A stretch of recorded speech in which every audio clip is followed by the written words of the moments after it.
President Trump is asking the U.S. Department of Justice to pay him $230 million. Yes, you heard that right.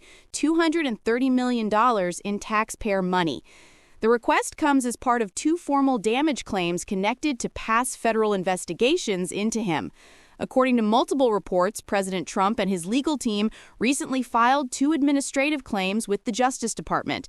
They're seeking compensation for what they describe as wrongful or politically motivated investigations, one involving the Russia interference probe from his first term, and the other tied to the FBI search of Mar-a-Lago related to his handling of classified documents after leaving office in 2021. Sources familiar with the filings say both claims were submitted before Trump's second inauguration earlier this year. It's still unclear if the Justice Department has opened formal settlement talks, but the paperwork is officially on file. Now here's where things get complicated.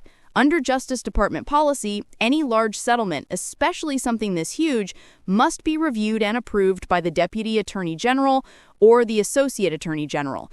But both of those officials, Todd Blanche and Stanley Woodward, actually served as Trump's defense lawyers in his previous criminal cases.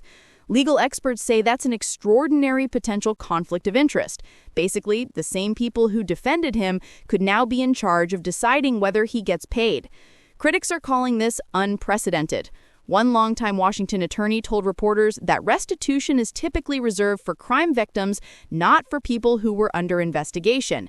He said, "I'd love to see the backup on these numbers. $230 million is far beyond what anyone would expect for legal costs." When asked about the claims earlier this week, President Trump acknowledged how unusual the situation looks. Speaking at the White House, he said, "It sort of looks bad. I'm suing myself, right? But they probably owe me a lot of money. Still, I'm not looking for money. I give it to charity or something." Trump's legal team released a statement saying the president is simply fighting back against all Democrat-led witch hunts, referring to the investigations he faced both before and during his time in office. Inside the Justice Department, there's also turmoil over the issue of ethics. Several senior officials have already left, including the department's top ethics officer, who was fired by Attorney General Pam Bondi back in July. Critics, including former DOJ attorneys, say that firing removed key safeguards meant to prevent exactly this type of conflict. On Capitol Hill, even some Republicans are uneasy. Senator Tom Tillis of North Carolina said he has a lot of optics concerns, adding that the president shouldn't be treated any differently than any other person investigated by the government. At this point, it's unclear what happens next.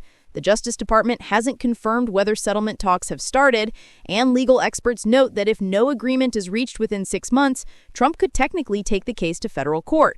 But even if that happens, any payout would ultimately come from taxpayer funds, meaning Americans would be footing the bill.